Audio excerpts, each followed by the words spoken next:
어항을 아무리 꾸며도 뭔가 부족하고 어색하고 내가 유튜브에서 보았던 멋있는 수조들과 갭 차이가 많이 난다면 오늘 영상은 무조건 보셔야 합니다. 저도 아쿠아스케이프에 처음 관심을 가지게 되었을 때 이리저리 돌과 나무를 놓아보고 하루에 몇 시간씩 매달려보기도 했는데 이게 아무리 봐도 마음에 안 들고 어색한 거예요. 그런데 아쿠아스케이핑 전문 작가분에게 이 얘기를 듣고 나서 처음부터 이 정도의 수조를 만들 수 있었습니다.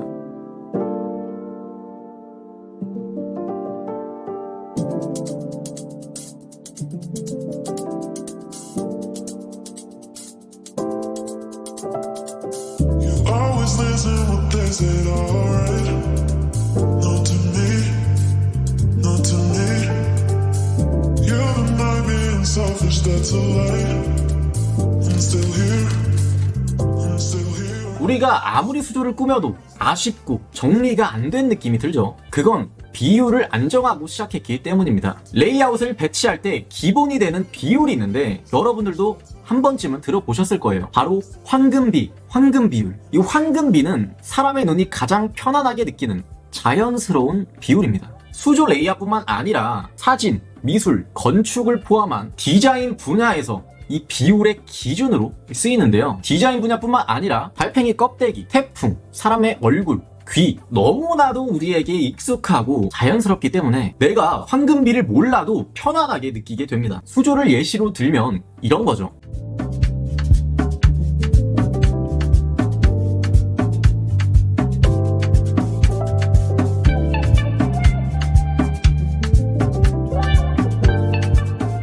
봐도 감이 잘 안 오시죠? 그럼 황금 나선을 올려볼까요? 이렇게.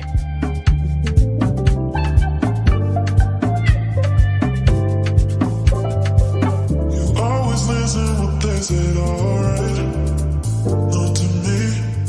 이런 식으로 뭔가 완성도가 높아 보이는 수조들은 황금비가 숨어 있습니다. 우리가 황금 비율이어서 멋있다 라고 생각은 안 하지만 무의식적으로 눈이 가고 편하게 받아들이면서 이쁘다 라고 생각이 드는 거죠. 그럼 무조건 황금비가 있어야 아름다운 수조일까요? 전혀 아닙니다. 이런 황금비를 신경 쓰지 않고도 황금비를 무시하고 만든 레이아웃 수조도 정말 멋있는 수조들이 있어요. 그런 수조들은 저처럼 감각이 없는 사람들이 아닌 감각이 있는 사람들, 재능이 있는 사람들, 그런 재능이 뛰어난 사람들이 잘 만듭니다. 한마디로 이 감으로 예술을 하는 거죠. 하지만 세계권 아쿠아스케이퍼들을 봐도 그런 사람이 훨씬 적고 처음부터 감으로 이런 완성도 있는 레이아웃을 배치하기는 매우 힘들기 때문에 우리처럼 재능이 없는 사람들도 어느 정도 완성도를 가져갈 수 있는 황금비를 말씀드리는 겁니다. 하지만 이제 황금비를 알았어도 어떻게 해야 되는 거지? 라고 생각이 드셨을 거예요. 제가 처음에 황금 나선이 안 그려진 수조를 보여드렸을 때 어디가 황금비라는 거지?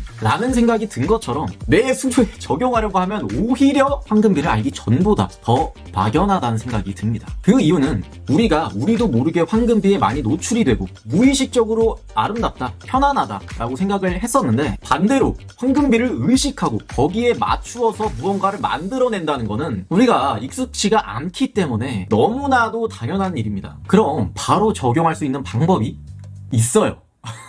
가장 쉽게 할 수 있는 방법을 알려드릴게요. 먼저 수조를 5등분합니다. 그럼 선이 4개가 생기는데 여기서 두 번째 선, 왼쪽이든 오른쪽이든 상관이 없어요. 이 두 번째 선에서 시선이 출발하거나 도착하는 지점을 만들어주는 겁니다. 이 두 번째 선에 가깝게 메인 소재를 앞쪽에 배치하게 되면 시선이 출발하는 지점이 되고 비워두면 시선이 도착하는 지점이 되는 거예요. 잘 모르시겠다고요? 시선이 출발하는 예시를 보여드리면 앞쪽에 메인 소재가 이 황금 나선의 중심이 되고 수조 전체로 보았을 땐 두 번째 선에 가깝게 배치되어 있죠. 시선이 도착하는 레이아웃도 똑같습니다. 소재를 비워둔 부분이 황금 나선의 중심이 되고 5등분을 했을 때 두 번째 선에 가깝게 위치해 있죠. 가로폭이 짧은 경우에는 더 정확히 배치하기가 쉬운데 예를 들면 이 수조는 시선이 도착하는 부분에 황금 나선의 중심이 있고 이 위치는 두 번째 선이 있는 곳입니다. 이게 바로 저처럼 재능이 없어도 아름다운 수조를 만들 수 있는 공식 황금비입니다. 이 포인트를 기준으로 레이아웃을 배치하면 완성도 있는 수조를 만드실 수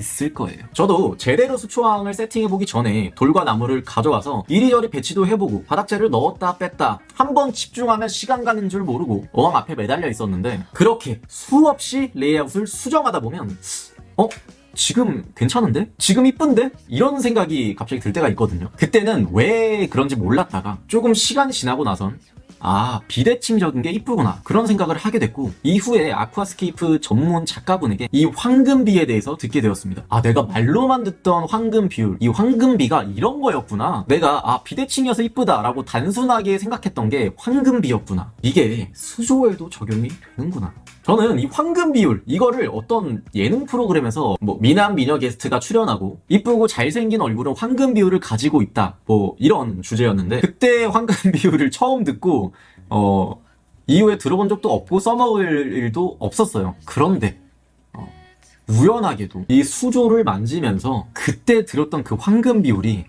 얼굴에만 쓰는 게 아니라 디자인적인 요소, 심지어 내가 좋아하는 이 수조에도 적용시킬 수가 있는 거구나, 그 사실을 알게 되었습니다. 이 수조에다가 황금비를 적용하는 것도 누군가가 먼저 했을 거잖아요. 그러니까 이런 걸 보면 우리가 무신경했던 부분, 별것도 아니래 라고 생각했던 부분, 그런 것들이 내가 쓸 수 있는 공식이 되고 스킬이 되고 영감이 되고 내 수조가 될 수도 있다고 생각합니다. 여러분들도 무신경하게 지나치지 말고, 이런 영상, 다른 방법론에 대해서도 제가 많이 올릴 거니까 구독해두시고 계속 얻어가시길 바랍니다. 감사합니다.